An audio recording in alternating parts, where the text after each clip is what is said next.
경건과 절제로 주님의 고난에 동참하는 사순절을 보내면서 지난 시간에 이어서 오늘도 온 마음을 다하여 하나님을 섬겼던 요시야 왕에 대해 함께 살펴보며 은혜를 나누고자 합니다. 오늘 본문 말씀에도 나와 있듯이 요시야는 이스라엘의 어떤 왕보다도 강력한 부흥운동을 주도했던 왕입니다. 성전을 수리하다가 우연히 발견한 율법책을 통하여서 그동안 하나님의 말씀에 소홀했던 부끄러운 모습을 자각하고 옷을 찢으며 회개했고 자신과 백성들의 신앙을 회복하기 위하여 강력한 부흥운동을 일으켰던 것입니다.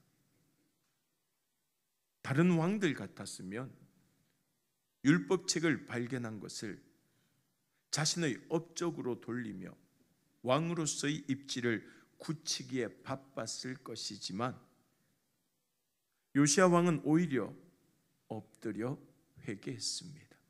그리고 우상 숭배와 온갖 죄악에 빠져 있는 백성들을 회개의 자리로 이끌어내는 영적인 리더십을 발휘했습니다. 사실 요시야 왕은 아주 불행한 가정에서 태어났습니다. 할아버지인 므낫세는 자신의 아버지인 히스기야가 제거했던 우상의 산당들을 다시 세우고 바알을 위한 제단을 쌓는 악을 행했던 이스라엘 역사에 둘도 없는 악한 왕이었습니다. 요시야의 아버지 아몬 역시 므낫세를 따라 하나님 보시기에 악한 길로 갔던 왕이 아닙니까? 그러다가 집권 2년 만에 개역 세력에게 살해되는 바람에 요시야가 8살에 왕위에 오르게 되었으니 그 어린아이가 얼마나 두렵고 불안했겠습니까? 게다가 우상 숭배에 앞장섰던 할아버지, 아버지에게서 신앙 교육을 제대로 받았을 리도 만무하고 이스라엘 왕으로서 어떻게 나라를 다스려야 할지 알 수도 없었습니다. 그런데 이런 와중에 요시야가 16살 되던 해, 곧 왕위에 오른 지 8년째 되던 해에 큰 변화가 일어납니다. 역대하 34장 3절 말씀 우리 같이 한번 읽어보겠습니다. 아직도 어렸을 때 곧 왕위에 있은 지 8년에 그의 조상 다윗의 하나님을 비로소 찾고 제12년에 유다와 예루살렘을 비로소 정결하게 하여 그 산당들과 아세라 목상들과 아로 새긴 우상들과 부어 만든 우상들을 제거하여 버리매. 모든 우상을 제거하는 놀라운 역사들이 일어나죠. 그런데 이 구절 바로 앞에 어떤 말씀이 나타나느냐? 역대하 34장 2절 말씀입니다. 읽었던 바로 앞절 같이 읽습니다. 여호와 보시기에 정직하게 행하여 그의 조상 다윗의 길로 걸으며 좌우로 치우치지 아니하고. 무슨 말이에요?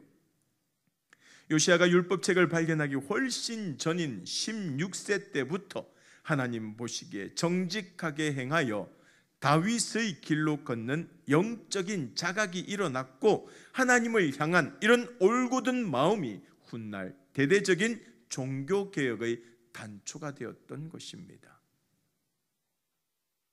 결국 사람이 어떤 마음을 품고 살아가느냐가 중요하다는 것입니다. 여러분, 다윗을 한번 보십시오. 다윗은 왕궁 옥상을 거닐다가 우연히 목욕하는 바세바를 보았고 그녀에게 남편이 있다는 사실을 알고도 범하는 죄를 지었습니다. 여러분, 다윗이 지난날 밤에 마신 술이 덜 깨거나 낮잠에 취해서 이런 죄를 지었을까요? 그렇지 않습니다. 모든 사람들이 자신을 찬양하며 떠받드니까 마음속에 교만이 자라기 시작했던 것입니다. 그리고 그 교만이 지금까지 하나님만 믿고 의지했던 그 마음까지 지배해버린 것이에요.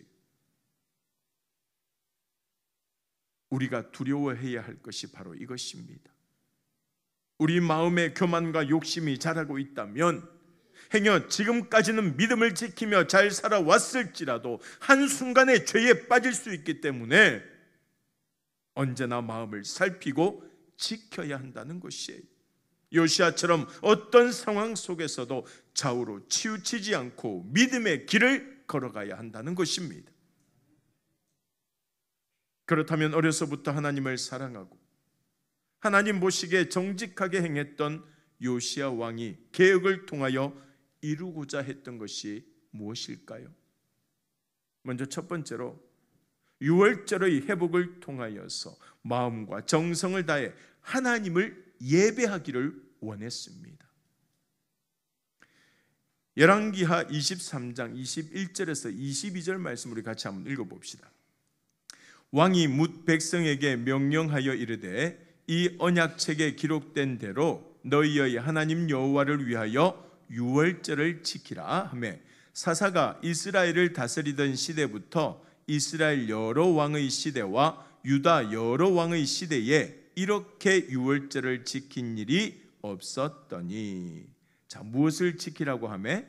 유월절을 지키라 하며. 근데 요시야 왕이 유월절의 회복을 명령하는 대목인데 흥미로운 것은 바로 그 뒷구절입니다. 이스라엘 여러 왕의 시대와 유다 여러 왕의 시대에 이렇게 유월절을 지킨 일이 없었더니 라는 평가예요. 이렇게 유월절을 지킨 일이 없었더니.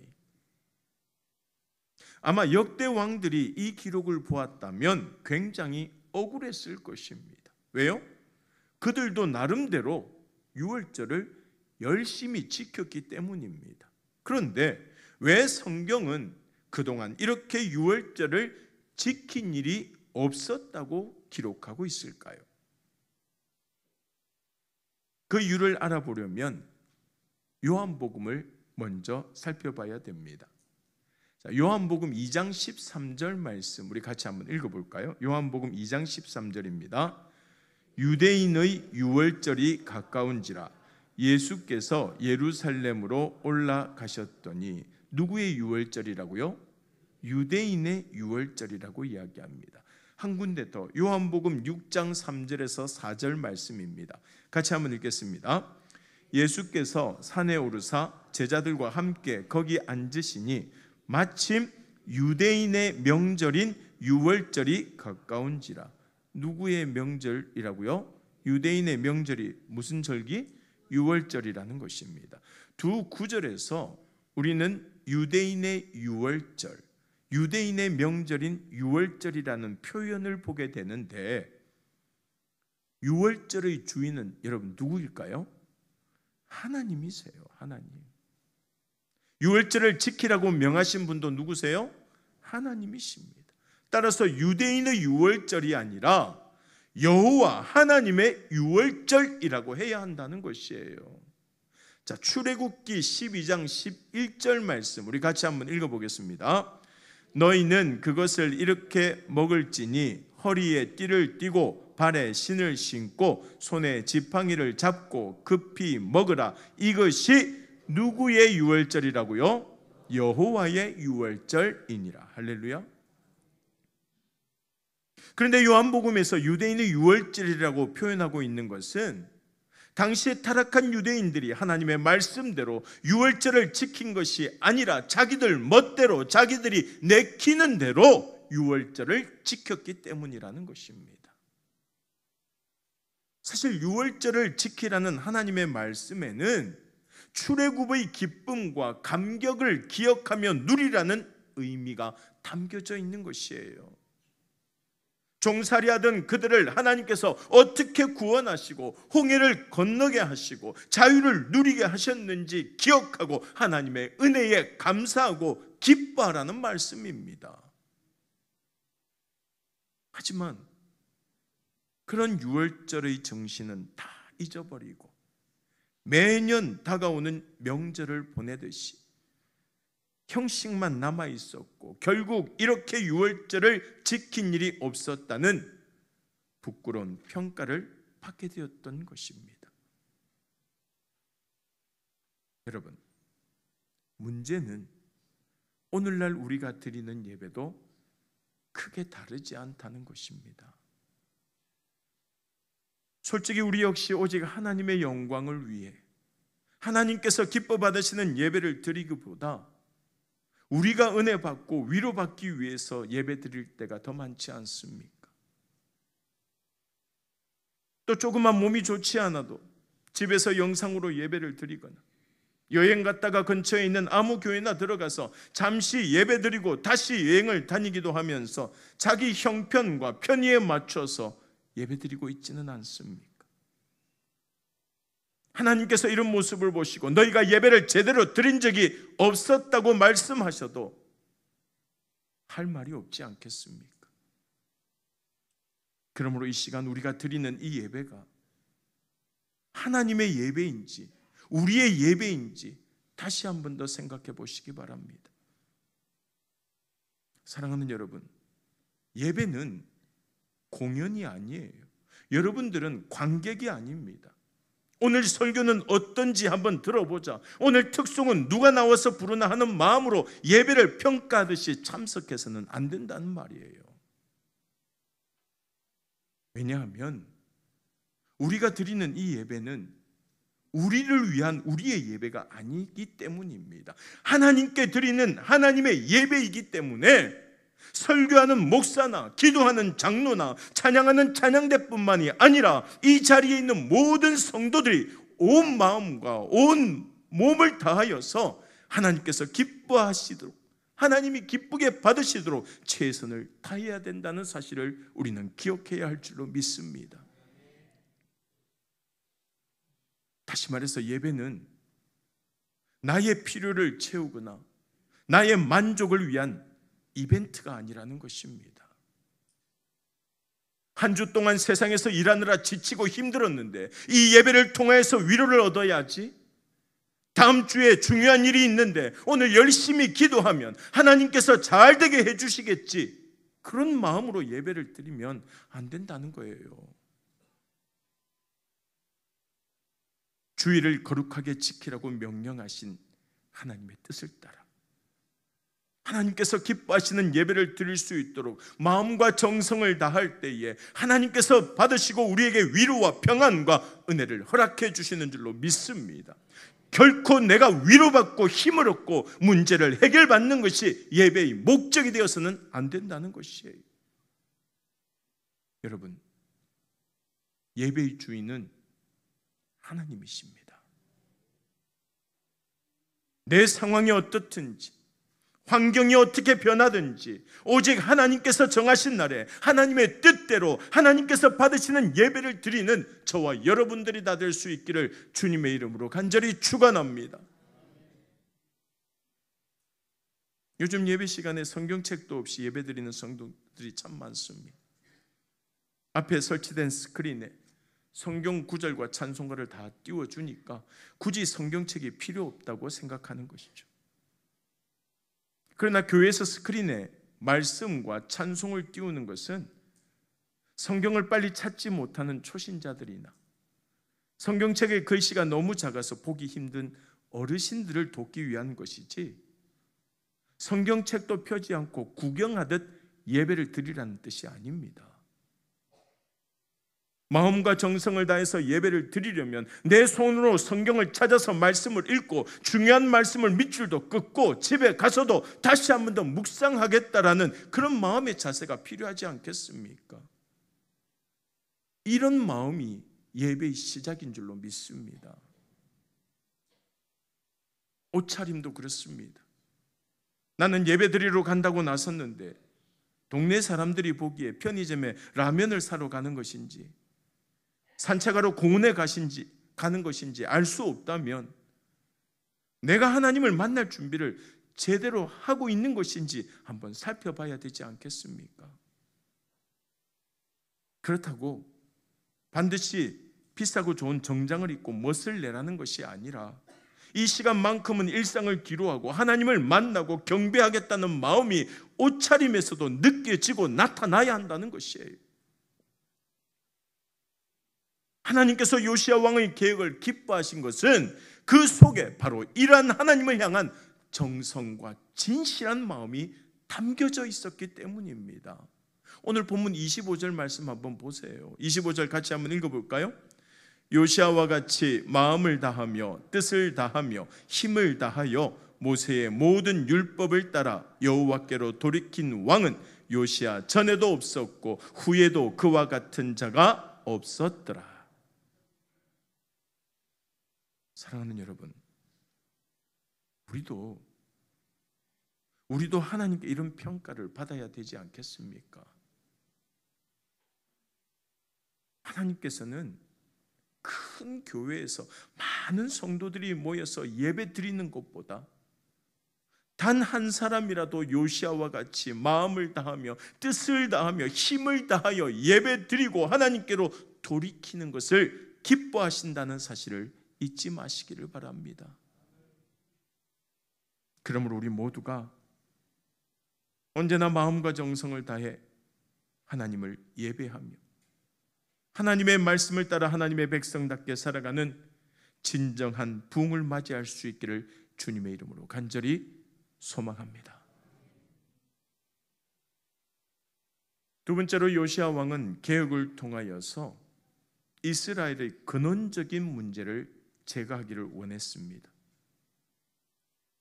요시아 왕은 율법책을 발견하고 그 속에 기록된 말씀을 들었다면 이제 그 말씀을 지키며 살아가야 한다고 선포하죠. 열왕기하 23장 3절 말씀 우리 같이 한번 읽어보겠습니다. 23장 3절입니다.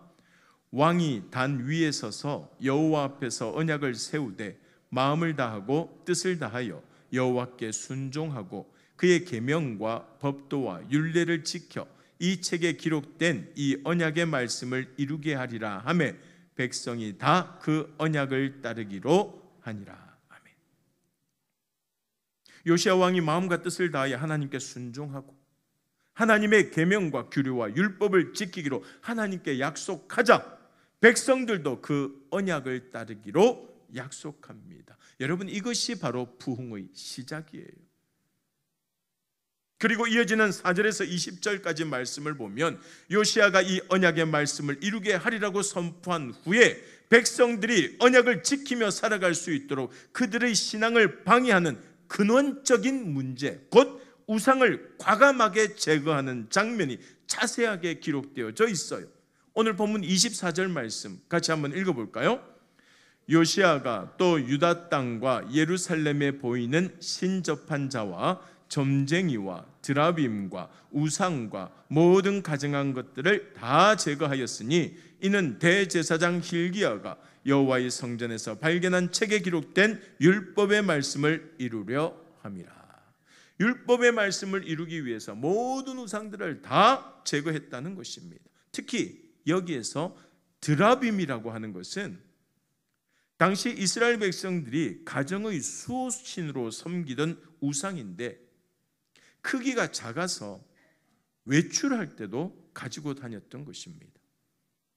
그만큼 우상을 의지하고 숭배하는 마음이 그들의 삶과 생각을 지배하고 있었던 것인데 요시아는 그 드라빔까지 제거하여 백성들의 삶 속에 깊이 침투해 우상 숭배를 뿌리 뽑으려고 했던 것이에요. 그런데 생각해 보면 오늘날에도 집에 드라빔을 모셔놓고 외출할 때도 품고 다니는 사람들이 정말 많습니다. 실제로 부적같이 눈에 보이는 것을 집에 붙여놓거나 지니고 다니는 사람들도 있어요.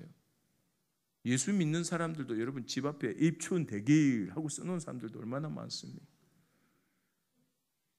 그것뿐만이 아니에요. 매주 로또 영수증을 지갑 속에 넣고 다니는 사람도 있습니다.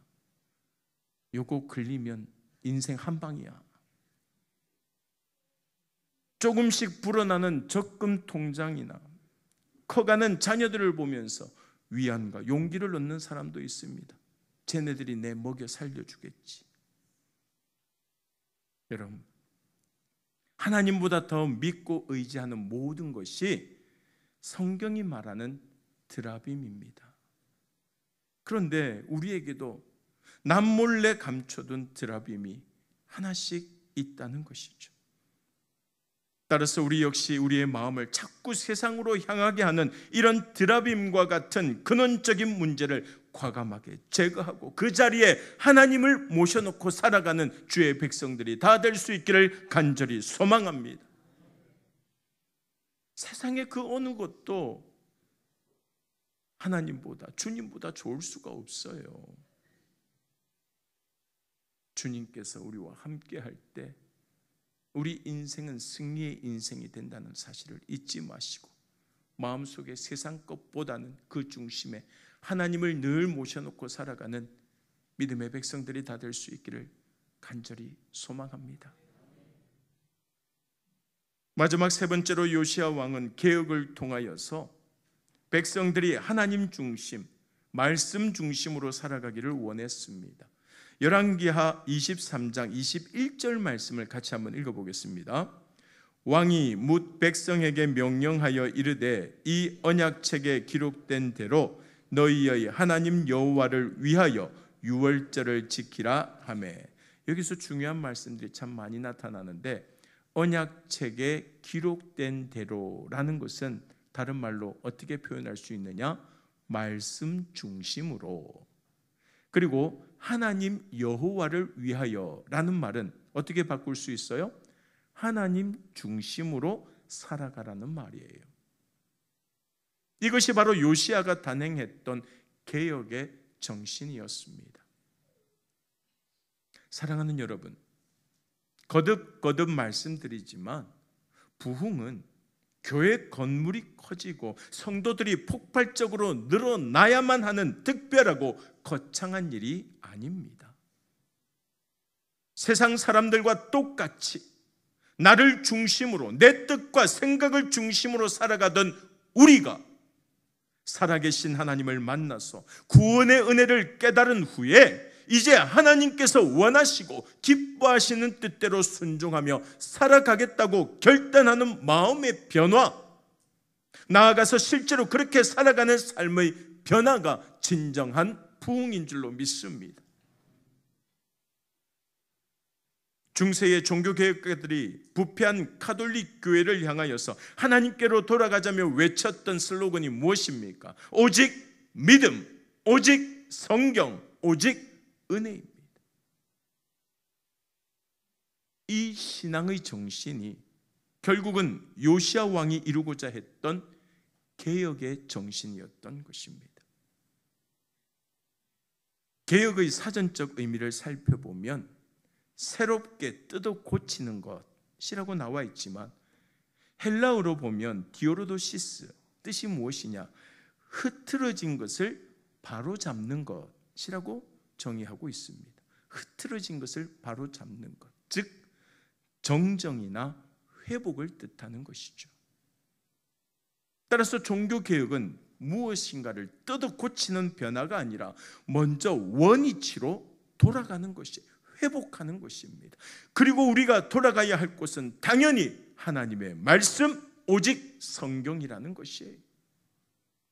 여기서 중요한 것은 오직입니다. 오직이라는 말에는 다른 것과 타협하지 않겠다는 분명한 결단이 담겨 있기 때문이에요. 독일의 한 귀퉁이, 인구 2,000명의 소도시인 비텐베르크에서 시작된 종교개혁이 힘을 잃지 않고 유럽 사회를 넘어서 세계적인 신앙운동으로 퍼져나갈 수 있었던 것도 오직이라는 신념 아래 하나님의 말씀만 고집했기 때문이에요.